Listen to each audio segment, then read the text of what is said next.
Meskipun Bapak Ibu ada yang di rumah atau ada yang di aula Paulus, tapi kita percaya bahwa Tuhan sanggup menyatukan hati kita untuk memuji dan menyembah Tuhan. Amin. Mari Bapak Ibu, saya mau tanya, siapa yang baru pertama kali datang di PD Onsite pada malam hari? Boleh lambaikan tangannya. Yang baru pertama kali datang, puji nama Tuhan. Selamat datang kepada Bapak Ibu. Silakan berikan tepuk tangan buat saudara-saudari kita yang baru pertama kali datang malam hari ini. Kita tetap undang untuk terus setiap minggunya boleh hadir bersama-sama memuji dan memuliakan nama Tuhan. Baik Bapak Ibu, kita bangkit berdiri. Saat ini kita bersama-sama mau menyiapkan hati kita. Kita malam hari ini ingin memuji dan menyembah Tuhan. Apapun kondisi kita, mungkin kita capek, mungkin kita lelah, tapi kita percaya di dalam Tuhan kita akan boleh beroleh kekuatan yang baru. Amin. Di dalam Tuhan kita akan beroleh kelegaan, dan di dalam Tuhan kita akan beroleh damai dan sejahtera. Baik Bapak Ibu, kita siapkan hati kita mau teduh di hadapan Tuhan. Mari kita buka persekutuan doa kita malam hari ini dengan tanda kemenangan kita di dalam nama Bapa dan Putra dan Roh Kudus. Amin. Bahwa dalam surga kami ucapkan syukur dan terima kasih. Kalau malam hari ini kami boleh bersama-sama kembali berkumpul untuk memuji dan menyembah Engkau. Kami hadir malam hari ini, meskipun ada yang di rumah masing-masing dan ada juga di tempat ini. Kami memiliki satu tujuan yang sama, yaitu untuk memuji dan menyembah Engkau. Sebagai rasa syukur kami atas segala cinta dan penyertaan Tuhan dalam kehidupan kami. Terima kasih Tuhan atas segala penyertaan-Mu, atas segala pimpinan-Mu dalam kehidupan kami.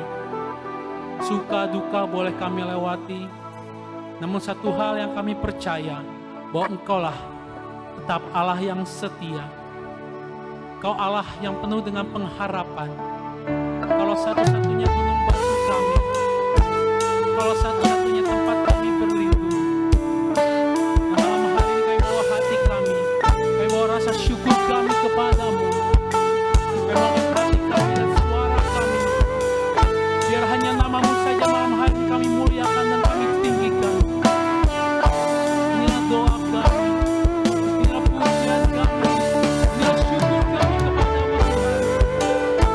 Dengan apakah kami balas segala kebaikan, dan kami memuji dan menyembah Engkau malam hari ini. Terima kasih Tuhan, terima kasih Yesus. Terima kasih Kau Allah yang setia dan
Sepanjang hari kami beri penghormatan.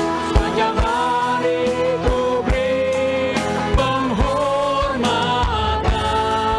kepadamu ya Allah. Inilah hormat kami kepadamu. Sepanjang hari ku beri penghormatan kepadamu ya Allah. Ku berikan sorak-sorai buat Tuhan kita. Dialah Allah yang mulia, dialah Allah yang agung dan berkuasa. Terpujilah Engkau sepanjang segala masa. Haleluya, haleluya. Terima kasih Tuhan, terima kasih Yesus, terima kasih Roh Kudus. Dan malam hari ini kami siap untuk memuji dan memuliakan nama Engkau. Biar hanya nama-Mu saja yang kami tinggikan. Demi Yesus Kristus Tuhan dan pengantara kami, yang hidup dan bertahta dalam persatuan dengan Roh Kudus, kini dan sepanjang segala masa. Amin. Yang mereka sukacita Tuhan boleh berikan tepuk tangan meriah buat Tuhan kita. Firman Tuhan katakan, meskipun musuh di depan kita, meskipun berbagai macam persoalan ada di depan kita, kita tidak akan pernah takut. Karena apa? Karena Tuhan beserta dengan kita. Dia kekuatan kita.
dahsyat. Amin. Allah kita dahsyat. Amin. Mari bersama katakan, Allahku dahsyat berkuasa, seluruh bumi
dahsyat berkuasa, seluruh bumi sujud menyembah, tinggikan namamu Allahku dahsyat berkuasa, seluruh bumi sujud menyembah, tinggikan nama Allahku dahsyat berkuasa, seluruh bumi sujud menyembah, tinggikan namamu Allahku dahsyat berkuasa, seluruh bumi sujud menyembah, tinggikan namamu Allahku dahsyat berkuasa, seluruh bumi sujud menyembah, tinggikan namamu Allahku dahsyat berkuasa, seluruh bumi sujud menyembah, tinggikan namamu,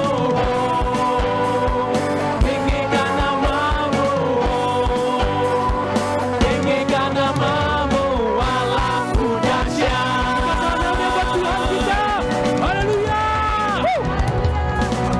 Puji nama Tuhan. Bapak Ibu silakan duduk. Sungguh kita malam hari kita menyatakan kedahsyatan Allah kita. Allah yang dahsyat, sanggup mengalahkan segala musuh-musuh kita, baik dosa-dosa kita, baik pergumulan kita. Karena apa? Allah kita Allah yang luar biasa. Amin. Mari saat ini kita kembali teduh di hadapan Tuhan. Kita yang telah memuji, bersorak-sorai meninggikan nama Tuhan. Kita akan duduk diam, menenangkan hati kita dan pikiran kita malam hari ini. Sebelum kita mendengarkan firman Tuhan, kita masuk lebih dalam lagi ke dalam hadirat Tuhan. Kita mau sembah Tuhan.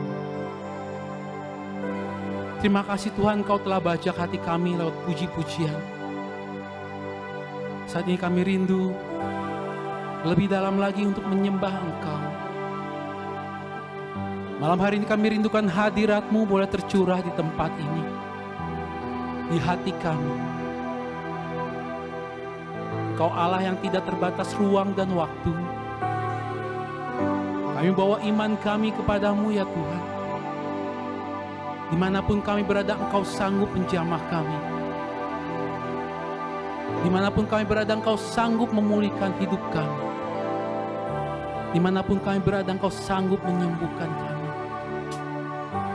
Kau Allah yang besar. Kau sungguh tidak terselami. Kami tidak bisa memikirkan kedahsyatan Kau karena pikiran kami terbatas. Yang bisa kami lakukan malam hari adalah menyembah Engkau. Menyembah dan menyembah Engkau. Dan inilah Engkau Yesus yang kami puja. Yesus yang kami tinggikan malam hari ini dalam hidup kami. Biar Engkau yang bertahta, Engkau yang hadir di tengah-tengah kami, menjamah kami saat ini.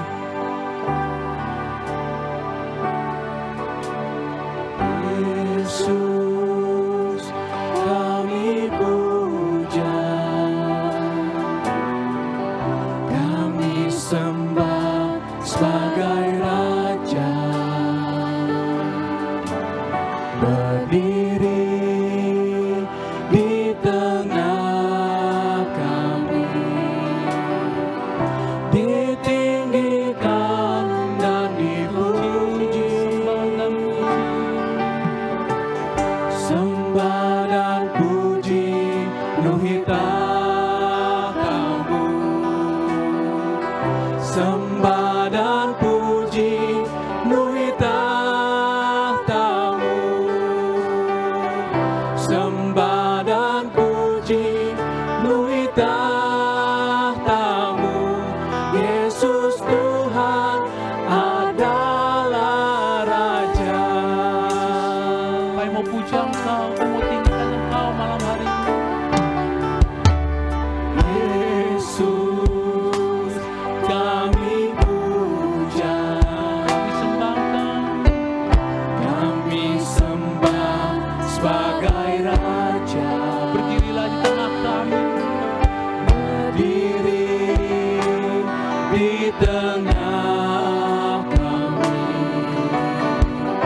ditinggikan dan Sekali kami katakan dipuji. Yesus kami puja. Bapak Ibu mari kita bangkit berdiri. Yesus kami puja, Inilah sembah kami. kami sembah sebagai Raja,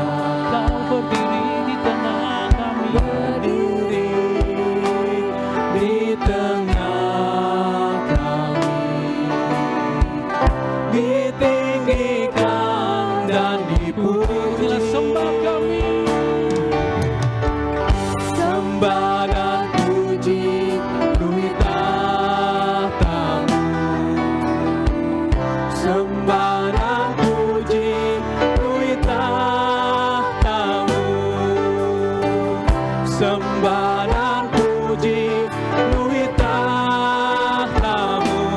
Yesus Tuhan adalah Raja.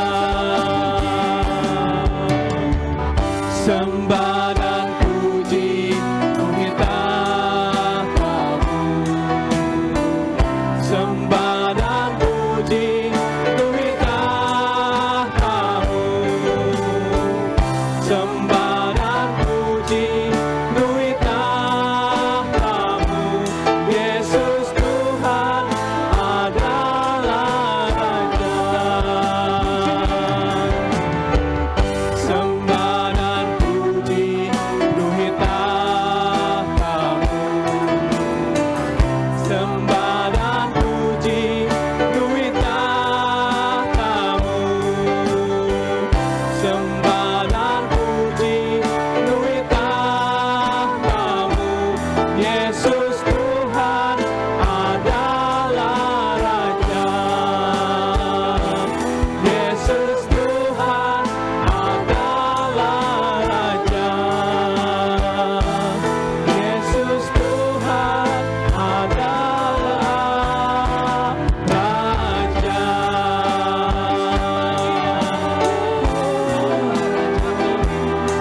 Kami sembah, kami muliakan Engkau, kami tinggikan untuk selama-lamanya. Kaulah Raja yang kami sembah. Kami mau kepadamu. Kami tinggikan, kami muliakan Tuhan. Kami mau menyembah-Mu. Kami sembah Kau Tuhan, Raja yang ditinggikan, untuk selama-lamanya. Kami mau menyembah-Mu untuk selamanya.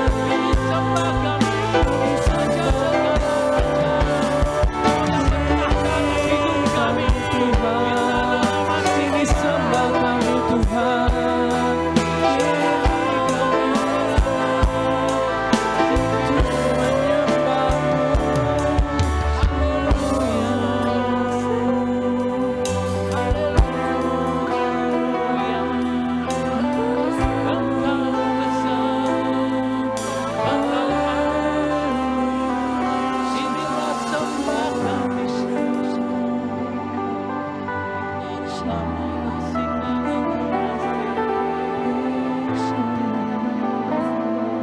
Untuk tiada syara yang bisa kami ucapkan untuk melukiskan kebesaran-Mu.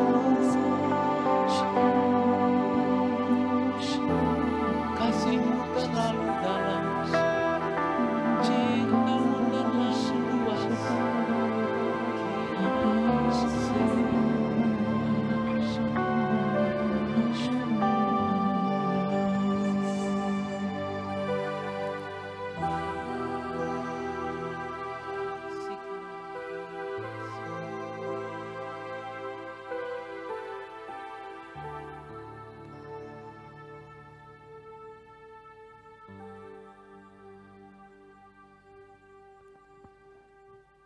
Kami sungguh percaya bahwa cinta-Mu sungguh luar biasa dalam kehidupan kami.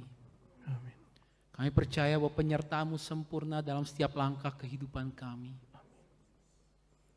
Terima kasih Tuhan, malam hari ini kami boleh memuji menyembah Engkau. Kau begitu dekat dengan kami, karena Engkau hanya sejauh doa Tuhan. Kami yang telah memuji menyembah Engkau, kini tiba giliran saatnya Engkau yang berbicara bagi kami. Kami bersyukur dan berterima kasih buat anak-Mu Romo Eko yang telah bersama-sama dengan kami di tengah-tengah kami. Kau mujama, Kau mau rapi anak-Mu ini. Kami percaya kedahsyatan kuasa-Mu sungguh boleh dinyatakan lewat setiap perkataan anak-Mu ini pada malam hari ini. Dan ajar kami untuk boleh duduk diam, tenang. Boleh mendengarkan setiap perkataan-perkataan yang Kau sampaikan melalui anak-Mu Romo Eko. Dan biar kami juga boleh meneladani Maria yang mau duduk diam untuk mendengarkan Engkau. Terima kasih Tuhan, terima kasih Roh Kudus. Kemuliaan kepada Bapa dan Putra dan Roh Kudus. Seperti pada permulaan, sekarang selalu, dan sepanjang segala masa. Amin. Silakan duduk, kami persilakan kepada Romo Eko. Shalom Bapak Ibu yang terkasih, Tuhan memberkati. Terima kasih banyak kalau pada sore hari ini saya boleh berada bersama-sama Anda, walaupun secara virtual. Dan pada hari ini kita akan berbicara tentang Bunda Maria, di mana pada bulan ini kita khususkan sebagai bulan Rosario. Kita berdevosi kepada Bunda Maria, supaya bersama Bunda Maria kita berdoa, menjalankan iman kita, khususnya supaya kita bisa menjalankan iman kita seperti Bunda Maria, menjalankan ketaatannya saat ia dipanggil oleh Tuhan untuk menjadi Ibu Yesus. Maka kita harus menempatkan Bunda Maria di dalam gereja, di dalam iman kita, bukan sebagai pesaingnya Yesus. Bunda Maria tidak pernah mendapat penyembahan dalam gereja Katolik.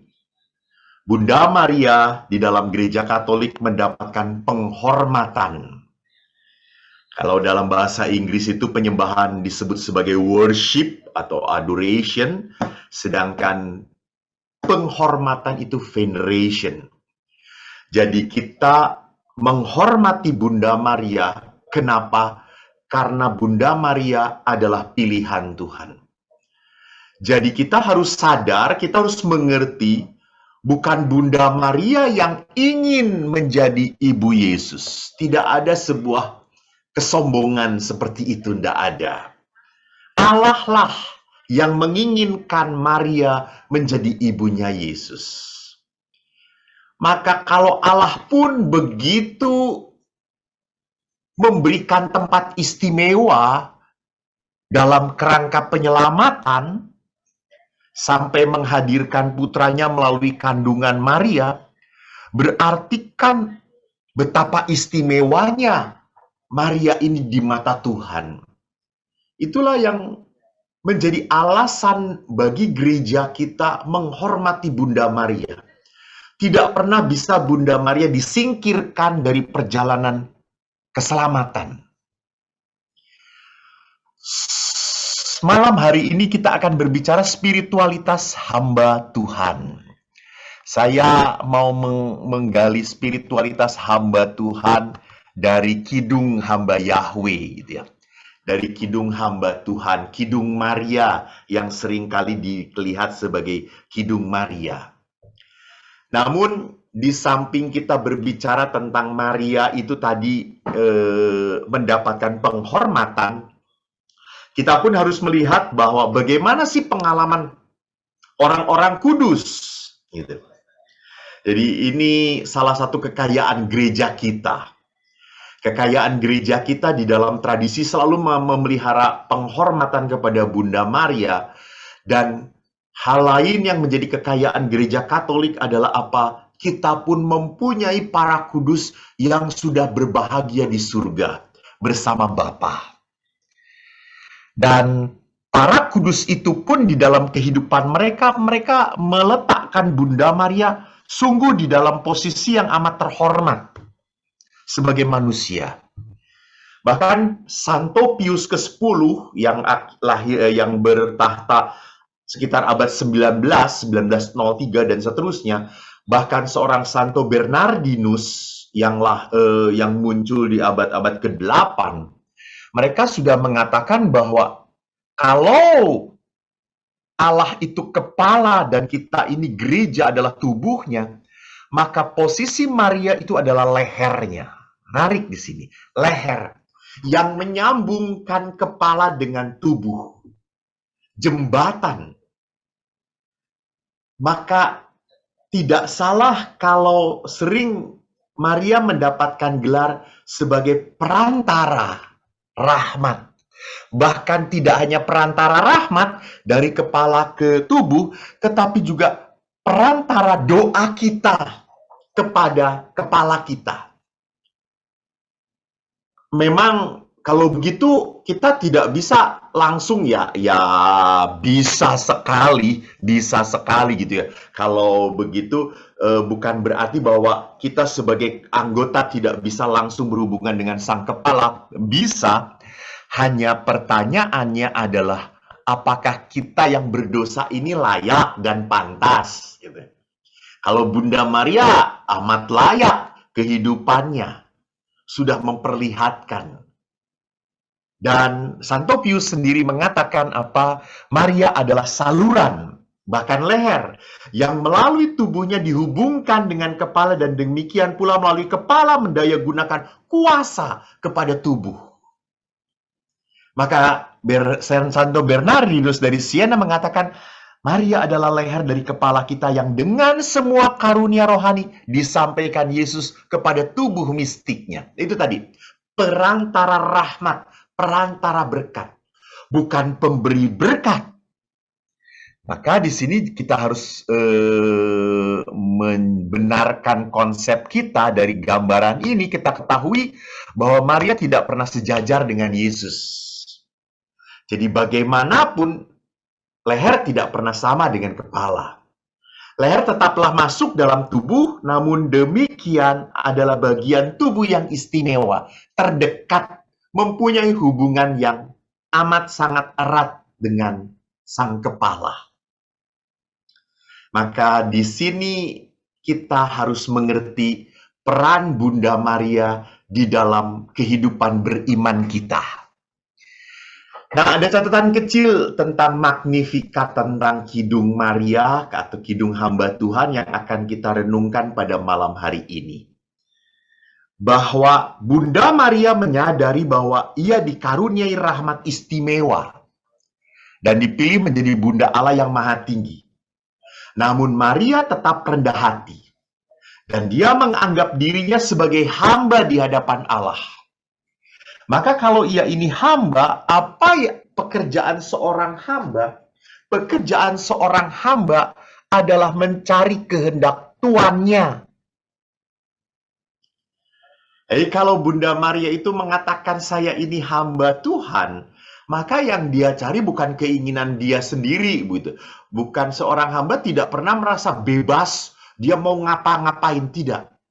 Dan ingat selalu di dalam pikiran kita bahwa Maria menjadi hamba bukan dalam keterpaksaan. Maria menempatkan dirinya menjadi hamba di dalam apa? Di dalam sukacita.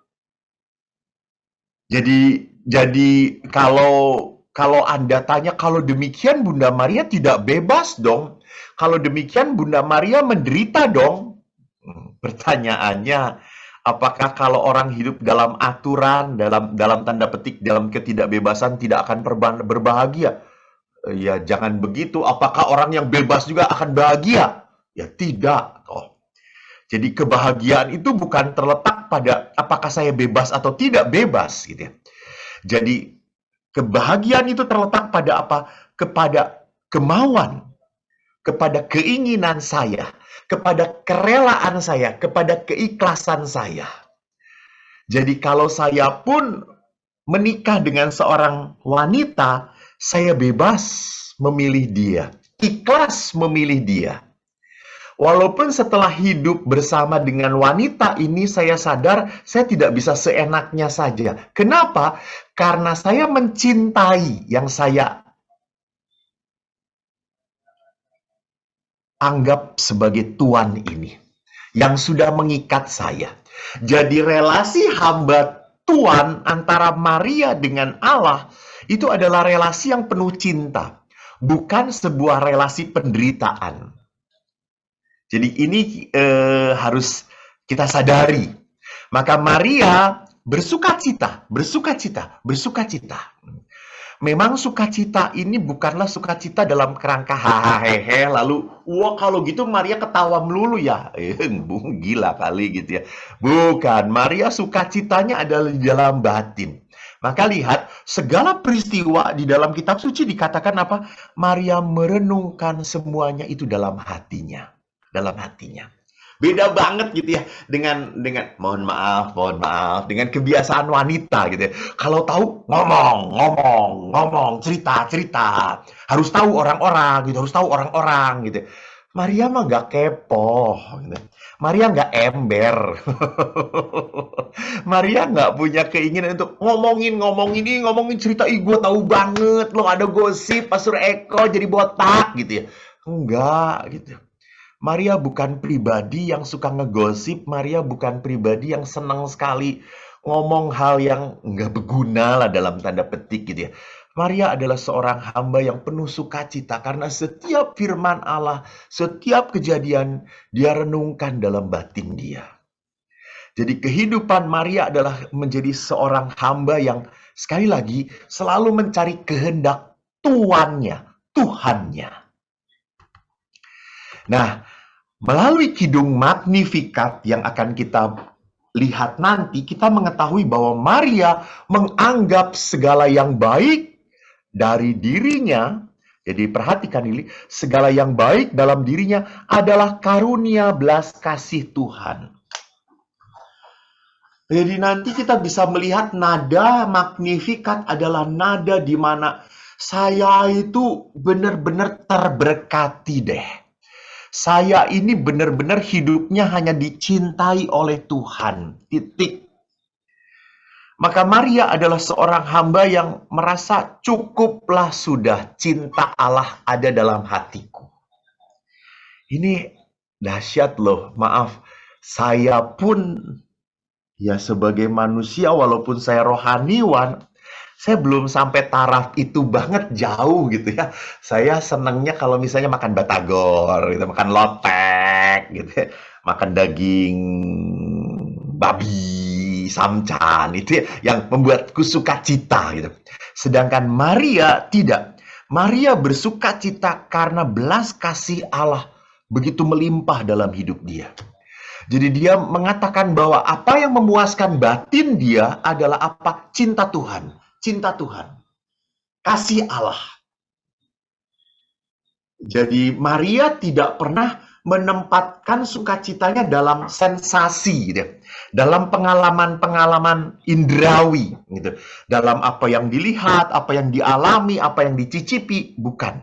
Maria menikmati Tuhan di dalam batin dia, di dalam hidup rohani dia. Ini sukacitanya adalah sukacita kepenuhan di dalam batin.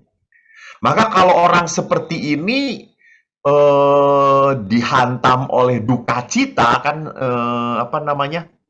kita bisa tahu Simeon pada saat menubuatkan Bunda Maria bahwa engkau akan ditusuk, hatimu akan tertusuk oleh pedang gitu ya.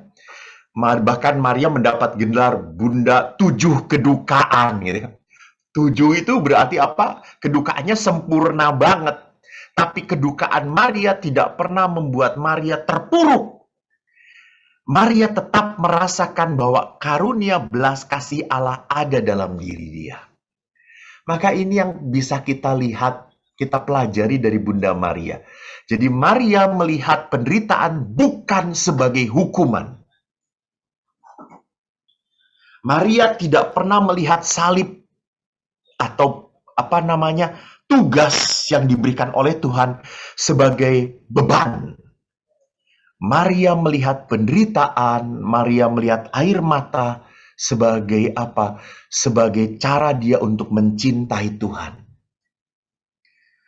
Maka di sini lihat karunia belas kasih Tuhan itu bukan semata-mata kita bisa terima hanya di dalam tawa, bukan. Bisa di dalam tetesan air mata pun karunia belas kasih Tuhan ada, bisa muncul. Maka memang bahagia itu bisa melalui penderitaan, bisa. Ada orang-orang tertentu yang katakanlah divonis kanker, lalu dia mengatakan diberitahu oleh dokternya, Bapak tinggal 5 bulan lagi ya hidup. Oh baik, terima kasih dokter, saya akan nikmati gitu ya. Jadi Bapak ini merasa 5 bulan lagi hidup ini bukan menjadi sesuatu yang aduh 5 bulan doang. Jadi gue nggak bisa jalan-jalan ke Lourdes, nggak bisa jalan-jalan kemana-mana lagi. Tidak. Bapak ini mengatakan bahwa ini 5 bulan yang penuh berkat. Kalau misalnya dokter mengatakan ini 5 bulan lagi, sudah saya akan mengisi hidup saya gitu. Jadi dia tidak melihat ini sebagai sesuatu yang membuatnya tidak akan bahagia. Tidak. Nah, ini kita harus belajar gitu. Tentunya bukan hanya belajar, kita pun harus apa? Harus mengolah batin kita. Supaya apa? Supaya menjadi seorang hamba yang dipenuhi, hidupnya dipenuhi oleh karunia belas kasih Tuhan. Kita akan lihat lebih dalam lagi tentunya ke beberapa poin lagi di bawah ya. Mengenai Kidung Maria. Kidung Maria ini nanti saya akan bacakan. Kalau Legio Maria sangat kenal sekali karena tiap hari mereka harus membacakan Catena, Tessera. Di dalam Catena itu disebutkan aku ini hamba Tuhan, aku mengagungkan Tuhan, hatiku bersuka cita karena Allah penyelamatku, bla bla bla. Bahkan Uskup Loreto, Uskup Itali, dia mengatakan bahwa dia mempunyai kesaksian pada saat dia mendoakan Kidung Maria, pada saat ia bekerja untuk pelepasan roh-roh jahat. Dia mengatakan karena Kidung Maria ini banyak roh-roh jahat yang lari pontang-panting gitu ya. Jadi ada kuasa di dalam doa. Ini yang dialami oleh Uskup Loreto. Bahkan Santo Louis Marie de Montfort, ini pelindung dari Legio Maria, mengatakan satu-satunya doa dan satu-satunya karya yang telah disusun oleh perawan suci, atau lebih tepatnya disusun oleh Yesus dalam mulut ibunya, inilah kurban pujian tertinggi yang diterima Allah dalam tahta rahmat. Jadi pujian Bunda Maria adalah pujian yang paling tinggi sekali. Ini doa yang mantap sekali.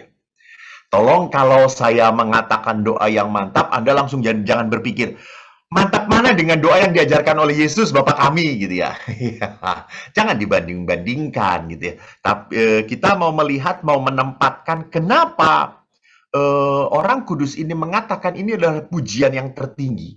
Karena dari semua kidung, di satu sisi, ia merupakan kidung yang paling sederhana dan penuh dengan rasa terima kasih. Jadi, Santo Louis Mario de Montfort memperlihatkan kidung ini menjadi kidung yang paling tertinggi karena kidung ini isinya adalah apa? Rasa terima kasih. Rasa syukur. Dan rasa syukur ini berarti apa? Berarti pengakuan akan Allah. Ini yang muncul di dalam Kidung Maria. Sekarang mari kita lihat kidungnya seperti apa. Saya baca tidak hanya kidungnya saja, tetapi konteksnya ya. Lukas bab 1 ayat 39 sampai 56. Beberapa waktu kemudian berangkatlah Maria dan langsung berjalan ke pegunungan menuju sebuah kota di Yehuda. Di situ Maria masuk ke rumah Zakaria. Dan ia memberi salam kepada Elisabet. Dan ketika Elisabet mendengar salam Maria, melonjaklah anak yang di dalam rahimnya. Dan Elisabet pun penuh dengan Roh Kudus lalu berseru dengan suara nyaring, diberkatilah engkau di antara semua perempuan, dan diberkatilah buah rahimmu. Siapakah aku ini sampai ibu Tuhanku datang mengunjungi aku? Sebab sesungguhnya ketika salammu sampai kepada telingaku, anak yang di dalam rahimku melonjak kegirangan. Dan berbahagialah ia yang telah percaya, sebab apa yang dikatakan kepadanya dari Tuhan akan terlaksana. Lalu kata Maria, jiwaku memuliakan Tuhan. Ini yang disebut sebagai Kidung Maria. Hatiku bergembira karena Allah juru selamatku. Ia telah memperhatikan kerendahan hambanya. Sesungguhnya mulai dari sekarang segala keturunan akan menyebut aku berbahagia Karena Yang Maha Kuasa telah melakukan perbuatan-perbuatan besar kepadaku, dan namanya adalah kudus. Rahmat-Nya turun-temurun atas orang yang takut akan Dia. Allah memperlihatkan kuasa-Nya dengan perbuatan tangan-Nya dan mencerai-beraikan orang yang congkak hatinya. Ia menurunkan orang-orang yang berkuasa dari tahta dan meninggikan orang-orang yang rendah. Ia melimpahkan segala yang baik kepada orang lapar, menyuruh orang kaya pergi dengan tangan hampa. Ia menolong Israel hamba-Nya karena Ia mengingat rahmat-Nya, seperti yang dijanjikannya kepada nenek moyang kita, kepada Abraham dan keturunannya untuk selama-lamanya. Dan Maria tinggal kira-kira 3 bulan lamanya bersama dengan Elisabet, lalu pulang kembali ke rumahnya. Demikianlah sabda Tuhan. Terpujilah Kristus. Jadi kita akan coba lihat konteksnya. Maria di Injil Lukas sebelumnya, Maria mendapatkan kabar gembira dari malaikat Gabriel. Dan tentunya bukan hal yang begitu saja mudah diterima oleh Bunda Maria. Walaupun Maria berkata, terjadilah padaku seturut kehendak-Mu. Bukan berarti semuanya menjadi jelas, bukan. Kata-kata terjadilah seturut kehendak-Mu tidak otomatis membuat Maria mengerti. Tidak. Jadi ingat, seorang hamba Tuhan yang mau mengikuti perintah Allah belum tentu mengerti apa yang dimaui Tuhan. Tapi yang penting apa? Taat. Taat. Ini seorang hamba. Ini hamba yang keren. Ini hamba yang keren. Ini keren, hamba bagus banget gitu. Ini bagus. Kenapa? Karena manusia itu selalu ingin mengerti dulu gitu. Ingin mengerti dulu baru taat. Kan kita juga mengerti dulu. Kenapa saya kayak gini? Oh, itu salah saya. Oh ya benar, salah saya. Oke. Karena ini salah saya, oke saya terima gitu ya. Jadi kita tuh baru bisa menerima ini sebagai kehendak Tuhan kalau saya bisa memahami. Tidak bisa. Itu bukan sikap seorang hamba. No. Itu bukan seorang sikap hamba. Itu sikap seorang sombong. Itu sikap seorang yang ingin melawan Tuhan. Itu sikap orang yang sok tahu. Gitu. Sikap seorang hamba walaupun dia tidak mengerti, dia tetap mentaati apa maunya Tuhan.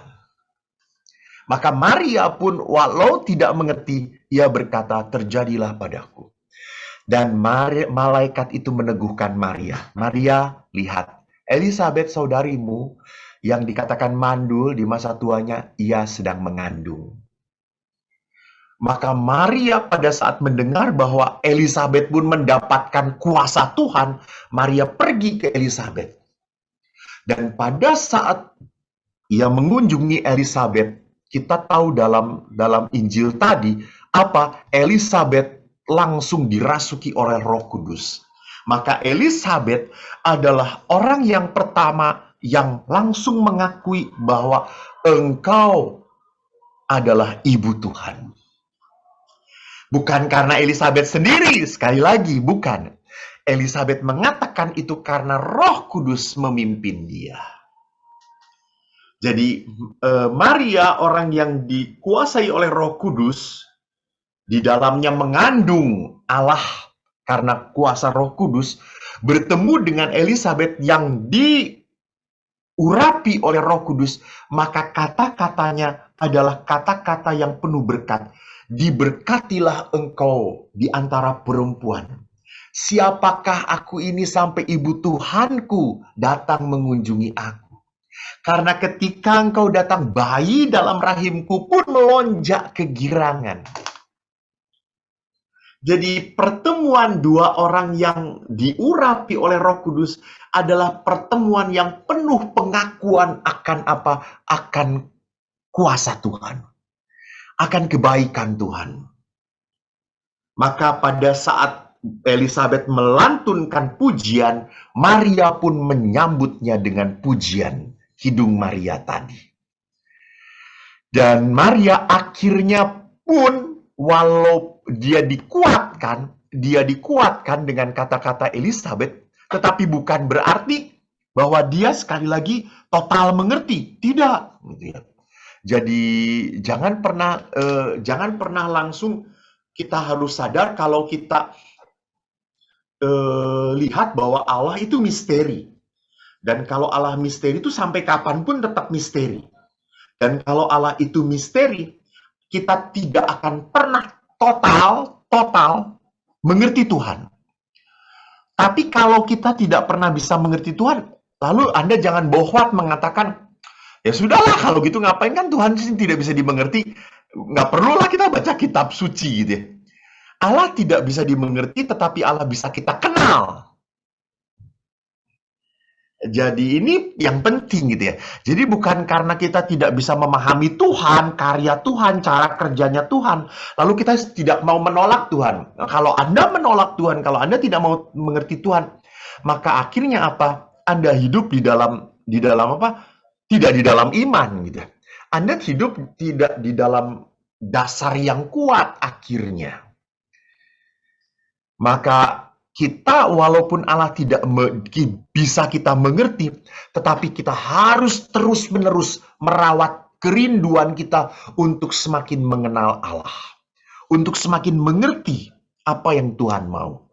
Maka ingat, karena kemarin itu kan hari komunikasi sedunia, kita diajak oleh Bapak Paus untuk menjadi pendengar yang baik. Pendengar yang baik. Bahkan menjadi pendengar yang baik itu kan pesan Bapak Paus Fransiskus bagus banget. Letakkan telinga di hati, bukan hati di telinga gitu. Kalau meletakkan hati di telinga, telinganya kepumpetan gitu ya, ketutupan. Jadi kita nggak bisa dengar apa-apa. Tapi kalau kita meletakkan telinga di hati, maka kita bisa mendengarkan suara Tuhan di dalam diri kita. Nah ini Maria. Dan kalau kita teruskan, spiritualitas apa? Spirit apa? Semangat apa? Jadi kalau kita berbicara spiritualitas itu, kan kita berbicara semangat. Yang kita pelajari dari Kidung Maria ini. Pertama, di dalam Magnificat kita bisa tahu siapa identitas Maria itu. Jadi dalam Magnificat kita bisa mengerti, hatiku bersukaria karena Allah penyelamatku. Ia memperhatikan daku, hambanya yang hina ini. Gitu ya. Jadi Maria menempatkan dirinya bukan hanya menjadi hamba, tetapi hamba yang hina. Gitu ya. Jadi memang sudah rendah itu sudah rendah sekali gitu. Dan ini pun dipakai oleh gereja. Kalau Bapak Paus itu menulis surat, selalu mengatakan servus in servorum Dei. Jadi Bapak Paus itu selalu mengatakan hamba dari segala hamba Allah. Jadi, maka Maria pun tidak hanya menempatkan dirinya sebagai hamba, dia pun menempatkan dirinya sebagai hamba yang paling hina.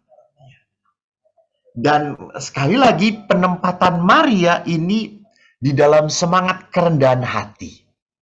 Jadi memang tidak dibuat-buat ya, Maria itu mengatakan hamba yang paling hina itu bukan drama gitu ya. Bukan sesuatu yang supaya Tuhan berkesan. Tidak. Ini memang sikap iman dari Bunda Maria. Maka sikap iman inilah yang menjadikan apa? Menjadikan Maria punya tujuan hidup yang jelas. Tujuan hidup Maria adalah apa? Menuruti kehendak Allah. Dan orang hanya bisa menuruti kehendak Allah bukan karena tadi keterpaksaan, tidak bisa ada pilihan lain, hidup dalam penderitaan. Bukan. Maria menuruti kehendak Allah karena hidup Maria dibungkus oleh cinta Tuhan. Ini mungkin statement pertama yang harus kita renungkan. Jadi kita ini menjadi hamba Allah. Sekali lagi, hamba yang hina bukan karena kita ini miskin, bukan. Tetapi kita ini kaya. Kaya oleh apa? Kaya oleh rahmat Tuhan, berkat Tuhan. Jadi Maria ini mengatakan dirinya hamba yang hina di hadapan Tuhan karena Maria merasakan bahwa ia adalah orang yang diperkaya oleh Tuhan. Allah telah membungkus dia dengan kasih-Nya. Allah telah membungkus dia dengan berkat-Nya. Maka di sini penting sekali bahwa di dalam spiritualitas hamba Tuhan, kita harus menjadi orang yang pinter, lebih pinter melihat berkat-berkat Tuhan, gitu ya. Saya selalu ingatkan, tolonglah di dalam kehidupan, jangan selalu melihat beratnya hidup ini, susahnya hidup ini, gitu ya. Nggak punya ini, nggak punya itu, aduh, gitu ya. Kalau kita menjadi pribadi yang seperti itu, kan berarti apa? Kita ini adalah pribadi yang seolah-olah Tuhan itu jahat pada kita. Saya tuh suka sedih kalau orang hanya bisa sharing tentang penderitaannya. Bukankah Tuhan itu mendatangkan ke dunia kita manusia untuk bahagia? Untuk menikmati sukacita Tuhan. Hanya seringkali kita salah. Pikiran kita yang salah gitu ya. Kita itu berpikir kita akan bersukacita mun boga duit. Nah eta salahna gitu ya. Orang Sunda teh salahna gitu. Saya bisa bahagia mun loba duit. Sok pastulah loba duit mah orang kemana-mana. Oke bisa gitu ya. Jadi saya itu bahagianya mun boga duit gitu ya. Bukan saya bahagianya. Kalau saya bahagianya diletakkan di dalam pikiran saya mun boga duit, berarti mun teu boga duit moal bahagia. Mun duitnya etikan, berarti bahagianya akan sedikit gitu ya. Maka kolektor juga hitung-hitungan gitu, membantu gereja juga hitung-hitungan karena tadi takut pada saat saya kekurangan memberikan berkat, memberikan rejeki, kebahagiaan saya itu berkurang. Ini. Paulus pernah berkata, yang paling jahat itu adalah apa? Mencintai uang. Karena mencintai uang, orang berprinsip kayak gitu. Saya bahagia kalau boga duit. Titik. Guys, nanaon deh lah. Duit tungkulah gitu ya. Yang duit mah mana bisa nanaon sok gitu ya. Pastor Eko juga bisa didatangkan. Bayar gitu ya. Sok beres sabaraha. Pasti bisa datang ke Paulus. Moal. Saya teh. Jadi kalau kita berprinsip bahwa uang punya power, oke, gitu ya, iya ada beberapa, tetapi sekali lagi uang tidak pernah menjadi power dalam hati kita, tidak boleh. Kita yang harus menguasai apa yang kita punyai. Jangan kita diperbudak oleh apa yang kita miliki. Kita yang harus menguasai milik kita sendiri, gitu ya. Maka itu tadi.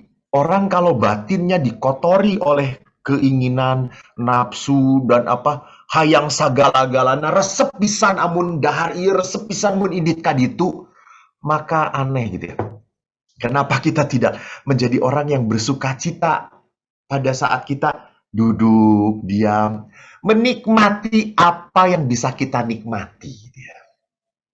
Kalau Anda sedang duduk di tempat PD ini, ya sudah duduk diam gitu. Jangan tangannya kemana-mana gitu ya. Lalu pikirannya kemana-mana. Nggak, nikmati dengan penuh rasa syukur. Ini. Jadi inilah hidup dibungkus oleh cinta Tuhan. Orang yang dibungkus oleh cinta Tuhan adalah orang yang bisa menikmati kekinian. Kalau saya boleh makan cendol ini nikmatnya, nges, eta cendol teh dinikmatan. Aduh, meni amis pisan. Aduh, santena karasa gitu. Jangan tiba-tiba ngomong, aduh sia loba teuing gulana, engke mun penyakit gula kumaha. Lieur cek saya teh. Amun keur makan cendol mah nikmati cendolna, ulah mikir gula, penyakit gula, nges gitu. Mikir penyakit gula sebelum minum cendol. Gitu, bukan pada saat minum cendolnya, gitu ya. Kalau Anda tahu Anda berpenyakit gula, wah, saya minum cendol, gue nggak boleh. Ya udah jangan minum cendol, gitu ya. Minum teh pahit. Nikmati teh pahit. Kata siapa minum teh pahit tidak bisa terasa manisnya? Kalau Anda nikmati. Jangan pada saat Anda minum teh pahit langsung Anda ngomong, aduh mau minum cendol ngenahnya. Memang pasti Anda tidak bisa menikmati teh pahit itu gitu. Karena otaknya di cendol gitu ya. Minum cendol juga tidak bisa menikmati karena otaknya apa? Disakit gula. Salah. Sama pada saat Anda makan samcan, jangan mikir asam uratnya. Jangan. Ya. Kalau Anda tahu bahwa Anda punya penyakit asam urat, ya jangan makan. Kalau Anda masih makan, namanya apa? RAKUS alias naon? Rewong. Rakus. Jadi nikmati. Kalau pada saat Anda memakan samcan dan Anda merasa sehat, Anda makan samcan, nikmati. Pada saat Anda menikmati, Anda tidak akan rakus. Anda tidak akan makan banyak. Tapi pada saat Anda tidak bisa menikmati gitu, aduh, cek dokter temenang, teu nanaon saeutik, ada geuning teu karasa, teu nanaon saeutik, tahu-tahu udah 2 kilo aja gitu ya. Kenapa? Karena itu tadi itu tidak dibungkus di dalam kasih Allah. Orang yang dibungkus oleh kasih Allah sungguh bisa menikmati apa yang sedang dia alami, apa yang dia sedang jalani. Itu yang dihadapi oleh seorang hamba Tuhan dalam sosok Maria. Yang berikutnya, apa yang kita bisa pelajari dalam Magnificat, kita bisa menyaksikan bagaimana hidup Maria di dalam relasinya dengan Bapa, Putra, dan Roh Kudus. Jadi, Maria itu betah tinggal di dalam hati Bapa, dan Bapa pun betah tinggal di dalam hati Maria. Maka Maria lihat di dalam kidungnya, membagikan apa yang ada di dalam hati dia. Kedekatan, kecintaan, satu-satunya yang berharga bagi Maria. Dan itulah yang dibagikan. Maka Maria berkata apa? Hatiku bersukacita karena Allah penyelamatku. Ia menurunkan orang yang sombong dari tahta dan hina. Yang lapar dikenyangkan dengan kebaikan. Orang kaya diusirnya dengan tangan kosong. Jadi lihat, Maria merasakan bahwa dia bersukacita karena apa? Karena Allah itu sungguh menjadi kekuatan bagi dia. Allah itu pun di dalam kidung Maria memperlihatkan bahwa Allah yang memihak apa? Memihak orang-orang kecil. Jadi dalam kidung Maria ini pun akhirnya kita harus kesadar ada konsep bahwa Allah itu tidak otomatis bahwa orang yang kaya itu pasti orang yang diberkati, Allah berpihak pada dia. Belum tentu gitu. Banyak juga orang yang menderita dan Allah berpihak pada dia. Lihat bacaan kemarin, hari Minggu, Stefanus, martir pertama. Pada saat ia dilempari batu, ia bisa menatap Tuhan dan ia berkata, ya Allah, terimalah rohku. Jadi perhatikan bahwa di dalam penderitaan pun berkat Allah hadir di dalam orang itu. Inilah kalau orang-orang dibungkus oleh cinta Tuhan. Jadi orang yang dibungkus oleh cinta Tuhan, peristiwa apapun dalam hidup dia tidak akan pernah mengganggu cinta dia dengan Tuhan. Maka Maria tadi mengatakan bahwa Allah itu sungguh Allah yang peduli dengan tangisan hati kita, dengan keberatan kita, dengan kesulitan kita. Maka itu yang diwartakan oleh Bunda Maria. Nah, sekarang ada beberapa poin yang ingin saya tekankan di dalam apa? Di dalam Magnificat, kesaksian Maria tentang Allahnya di dalam Magnificat yang dikatakan apa? Allah itu adalah sang cinta total, tanpa batas. Jadi Maria percaya bahwa dia dipilih Tuhan karena Allah begitu mencintai dia.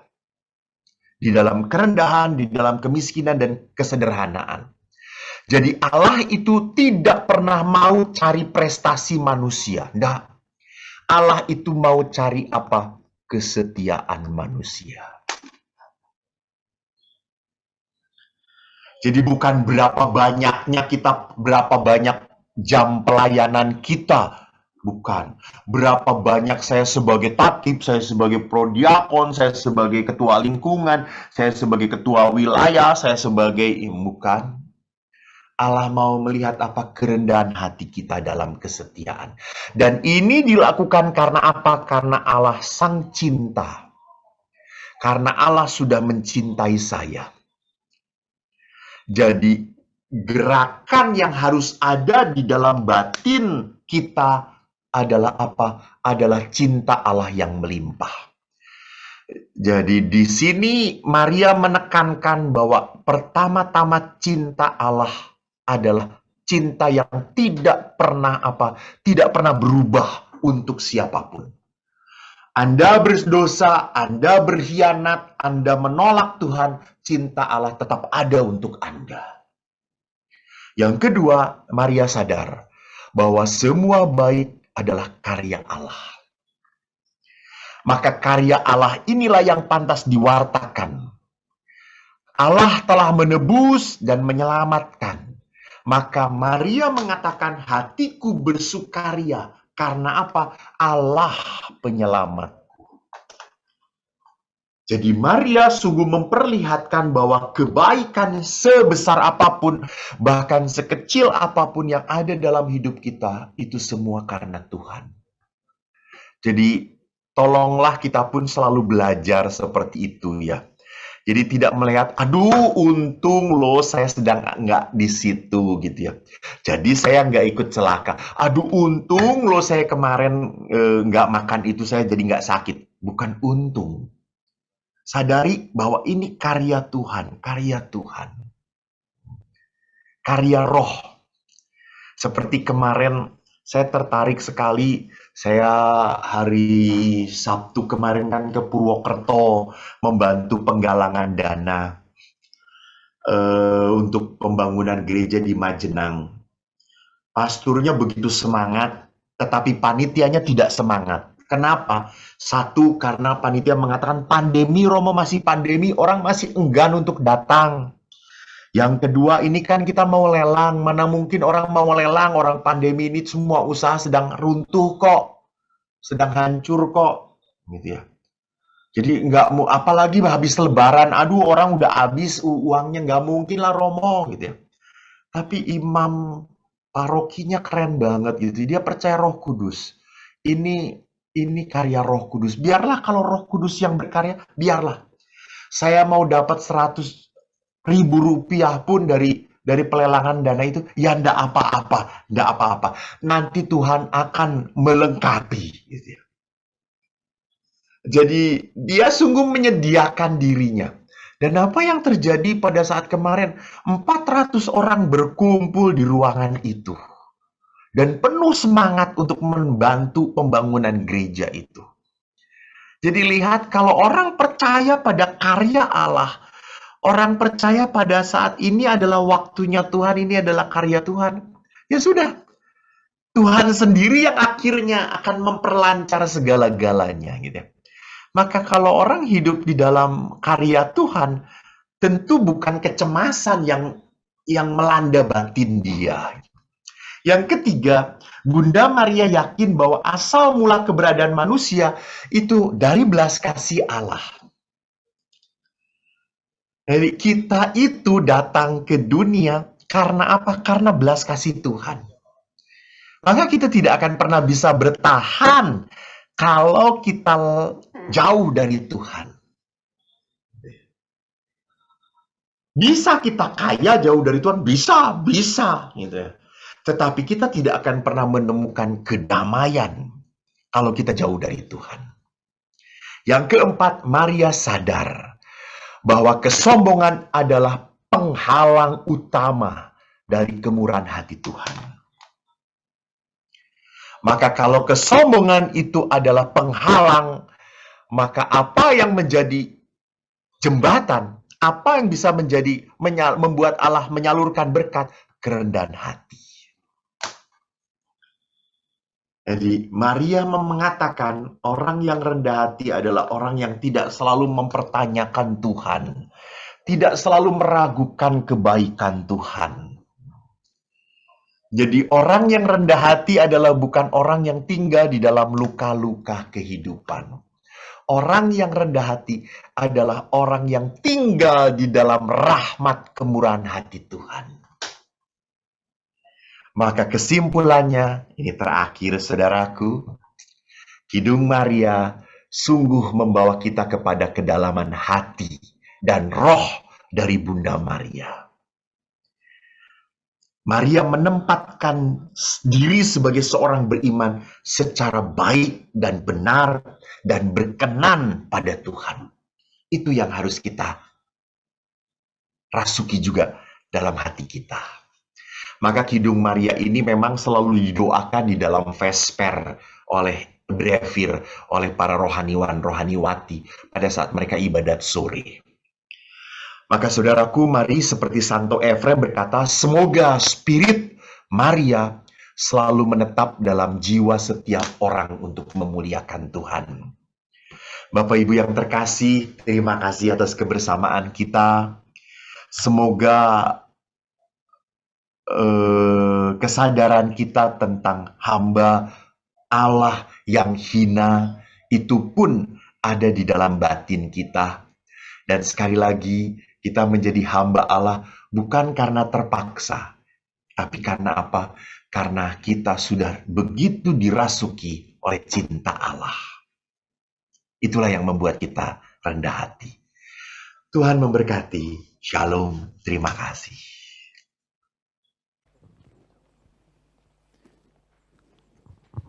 Terima kasih kepada Romo Eko untuk pengajarannya, untuk setiap firman Tuhan yang boleh sampaikan malam hari ini. Baik Bapak Ibu, sebelum kita memberikan yang terbaik lewat persembahan, kita mau akan teduh di hadapan Tuhan dan kita akan berdoa persembahan.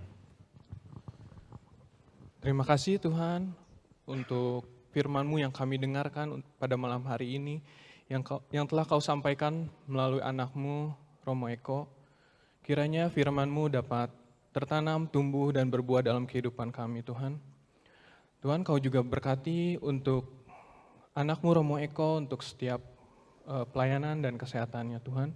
Tiba sekarang giliran kami Tuhan untuk memberikan persembahan yang terbaik untuk Engkau. Kiranya persembahan ini dapat memuliakan nama-Mu. Terima kasih Tuhan. Dalam nama Tuhan Yesus Kristus kami telah berdoa dan mengucap syukur. Amin. Baik Bapak Ibu, sambil mengingat persembahan, kita mau kasih satu pujian, kita mau katakan bahwa hanya Tuhanlah sumber kekuatan hidup kita, dan hanya Dialah satu-satunya yang ingin kita dimiliki dalam kehidupan kita.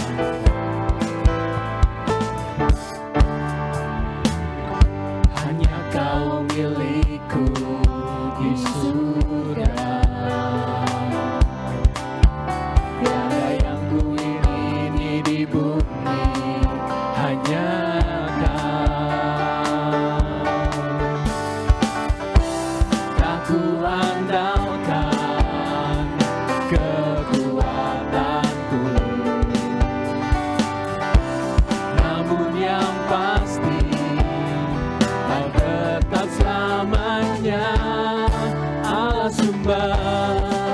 kuatku, Allah sumber kuatku, Allah sumber kuatku dan bagianku selamanya,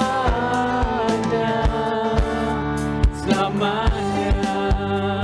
Mari kembali kita katakan, hanya Kau milikku di surga. Ku ingini di bumi, hanya Kau. Tak ku andalkan kekuatanku, namun yang pasti Kau tetap selamanya, Allah sumber kuatku, Allah sumber kuatku, Allah sumber kuatku dan bagianku selamanya, Allah sumber kuatku, Allah sumber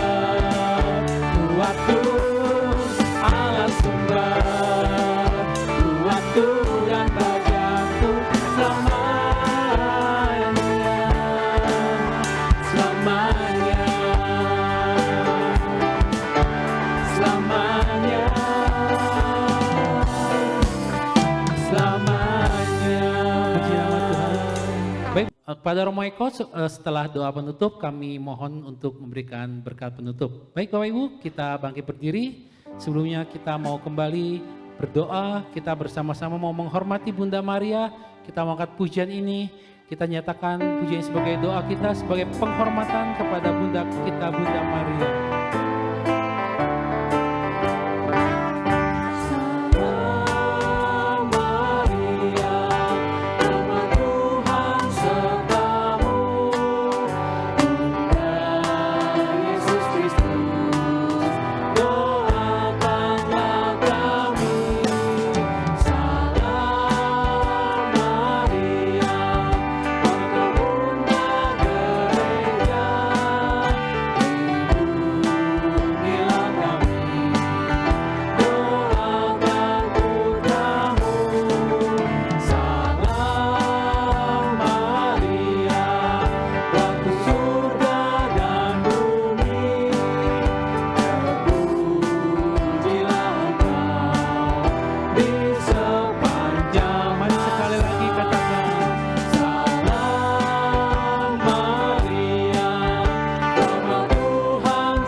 Bersyukur dan terima kasih ya Tuhan atas malam hari ini kalau kami boleh kembali memuji dan menyembah Engkau, kalau kami boleh mendengarkan firman-Mu, pengajaran-Mu, meneladani Bunda Maria sebagai Bunda yang taat, Bunda yang penuh iman, Bunda yang berani mengatakan terjadilah padaku menurut perkataan-Mu.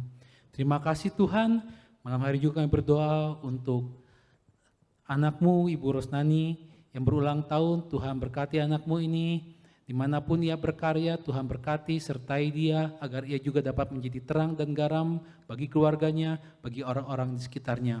Kami juga berdoa untuk anak-Mu, Romo Eko, Tuhan berkati, urapi dia lebih dan lebih lagi, pakai ia untuk terus menjadi saluran berkat-Mu dalam setiap pewartaan firman-Mu ya Tuhan. Terima kasih Tuhan untuk malam hari ini, dan kiranya Engkau berkenan untuk memberkati kami melalui anak-Mu, Romo Eko.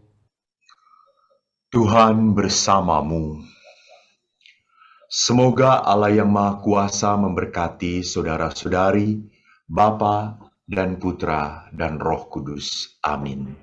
Shalom. Terima kasih.